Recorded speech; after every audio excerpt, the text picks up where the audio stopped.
Ito naman uli mga bruwan sis, at meron naman po akong ibabaging kaalaman para sa mga taong naniniwala ng itong espiritual na panggayuma, orasyon. Para lang po ito sa mga naniniwala at sa mga taong nangangailangan. At gusto mo ba ay yung taong mahal mo na hindi makakatulog at ikaw lang ang laging iisipin? Hindi siya mapakali, balisa, at ikaw lang yung laging nasa isip niya. Hindi siya makakontento ang araw niya pag hindi ka makita, mayakap at makausap. Ito lamang po yung bibigkasin. Bibigkasin lamang po ito ng 6 na bisis, mga bruwan sis. Kailangan po ito ay paggamit ay buo yung tiwala mo. Santom Christom Diom Igusum Dom Sum Actirum.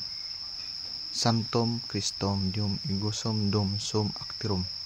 Santom Christom Diom Igusum Dom Sum Actirum. Santom Christom Diom Igusum Dom Actirum. At sa huli naman ay yung pangalan ng target mo, sa taong mahal mo, yung sa huli. Santom Christom Diom Igusum Dom Sum Actirum. Pangalan niya, Santom Christom Diom Igusum Dom Sum Actirum. Pangalan niya, Santom Christom Diom Igusum Dom Sum Actirum. Pangalan naman niya. Ito po ay ginagawa lamang sa pagbigkas ng tuwing kalahating gabi ng alas 12.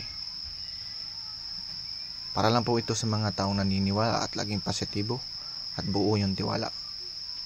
Okay po, kung sino po kung gusto magsuporta sa aking TikTok, please po paki-follow, like and share at to subscribe, at marami pa akong i-upload, at maraming salamat.